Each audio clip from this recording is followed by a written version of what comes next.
Olá, bom dia. Meu nome é Daniel e eu vou falar um pouquinho sobre como nadar peito. Primeiramente, é importante lembrar que o nado peito se difere dos outros nados porque o movimento dos braços e das pernas não é simultâneo.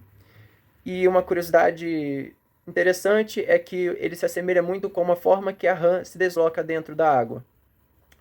Bom, o nadador ele começa de barriga para baixo, com a cabeça dentro da água e os braços estendidos na frente do corpo.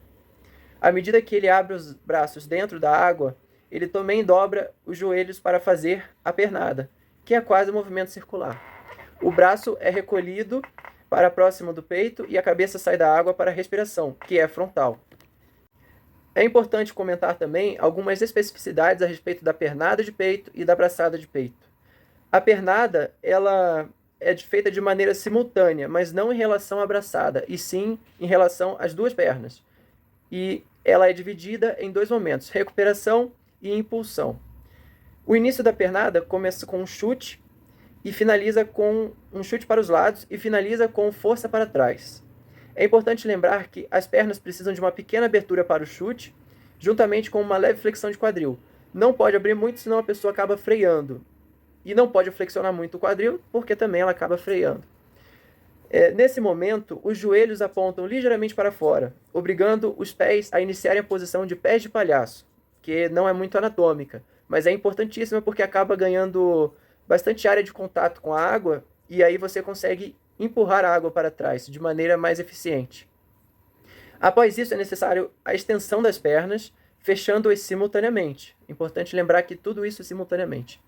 E você expulsa, entre aspas, completamente a água entre as pernas até os pés, como se você estivesse fazendo um movimento de funil ou alguma coisa assim do tipo. Que imagina que a água está entre as suas pernas, daí você vai expulsando ela desde o quadril até a ponta dos pés. E quando você finaliza esse movimento, você tem uma leve extensão dos pés também, para ajudar na segunda fase, que é a recuperação. Essa foi a impulsão. Agora falando um pouquinho sobre as especificidades da braçada de peito. Em relação à pernada, a braçada é muito mais simples de ser compreendida, só que ela precisa de atenção em alguns quesitos, né?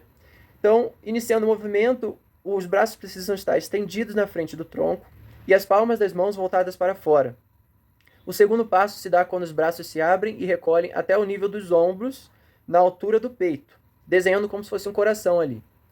Após isso, o tronco é impulsionado para fora da água, gerando momento para a respiração frontal. Por fim, os braços são estendidos para frente. Basicamente é isso. Bom dia, tudo bem? Eu me chamo Luiz Henrique e hoje eu vou dar continuidade ao nosso assunto, que é sobre o nado peito.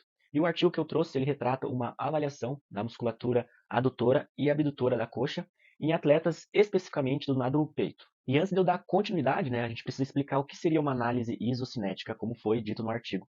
Uma análise isocinética nada mais é do que uma análise entre uma musculatura em específico para ver o que essa musculatura pode produzir de força, pode produzir de potência, qual é o grau de amplitude. Então, toda essa avaliação é gerada através de um aparelho isocinético, que é capaz de medir a nossa força, mais específico, nesse caso, é a força em nadadores, na parte dos membros inferiores. E com esses dados eles são transformados em gráficos que podem facilitar a vida de quem vai prescrever algum tipo específico de periodização dentro de um sistema de natação, né, que é o caso do nosso artigo.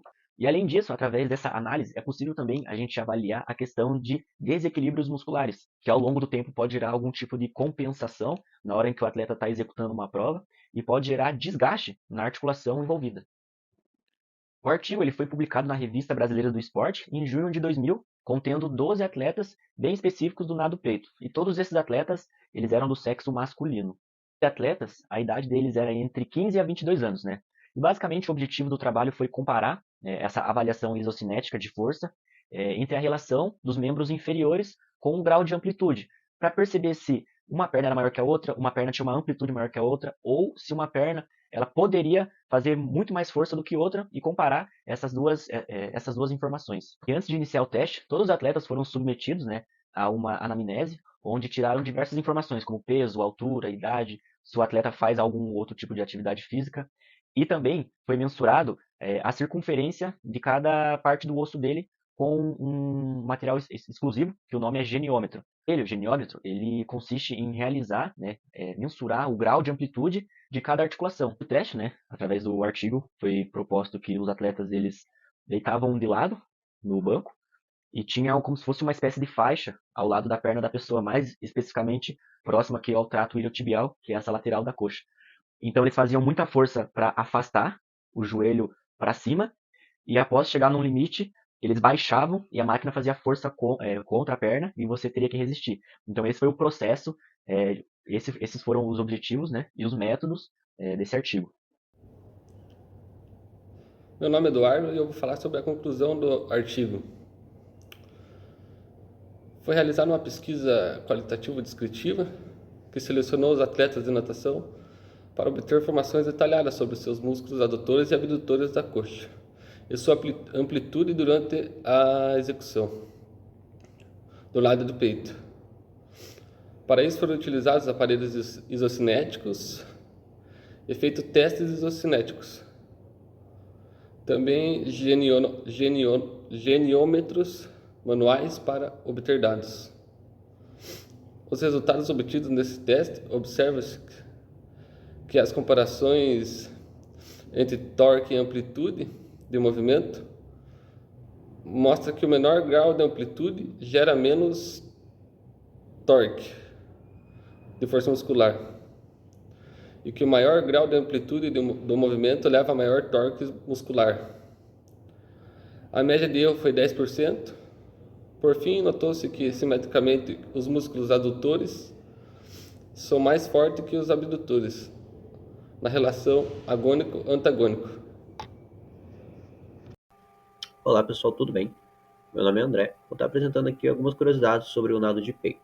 Ele é o nado mais antigo que a gente conhece, precursor dos outros três estilos de nados.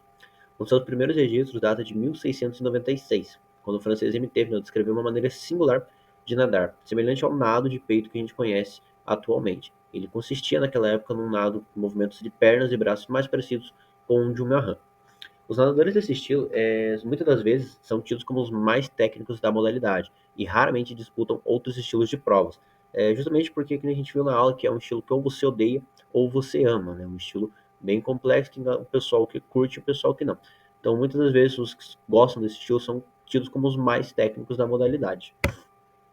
O nado de peito clássico, ele foi o estilo empregado no primeiro campeonato de natação na Inglaterra, em 1837. Na época, a braçada era chamada como braçada inglesa. E assim como no crawl e no borboleta, o atleta sim faz a saída no bloco de partida. Porém, a diferença é que entre os outros, nesse o atleta mergulha mais fundo para efetuar o movimento da Filipina, que é o movimento de deslize para o nado de peito. Né? O atleta só pode fazer o movimento de Filipina, mas que isso ele é desclassificado, e ele pode fazer assim na saída pelo bloco e na hora de fazer a virada. Inclusive, a virada ela é feita com os dois toques, então as duas mãos na borda, não pode ser uma primeiro que a outra. Se não for as duas, é desclassificado. Em 1875, o capitão Matthew Webb ele atravessa a nado o Canal da Mancha, nadando no estilo de peito por mais de 21 horas. Então, ele está a imagem ilustrando mais ou menos a distância desse canal. E com curiosidade a mais, esse é um canal onde muitos atletas de natação costumam se desafiar fazendo a travessia dele, diferente do estilo de nado. E aqui, para finalizar, eu coloquei uma tabelinha, na verdade, do recorde de alguns atletas mundiais, feminino e masculino, se vocês quiserem dar uma pausada para poder dar uma olhada. Vale lembrar que esses recordes foram feitos na piscina de 50 metros, tá? Tem os recordes de piscina de 25, eu tenho que colocar aqui as de 50 para dar uma olhada. Lembrando que todos são no estilo de peito. Quiserem dar uma olhada, só dá uma pausadinha. Essas foram algumas curiosidades que eu trouxe para vocês. Lembrando que o nado de peito é um dos nados mais complicados para se fazer, porém também ele é um dos mais confortáveis devido que o atleta, ele sempre, ou o aluno, ele coloca a cabeça sempre para fora, então ela permanece para fora da água por muito mais tempo. E é isso, espero que tenham gostado e perdido alguma coisinha, alguma curiosidade.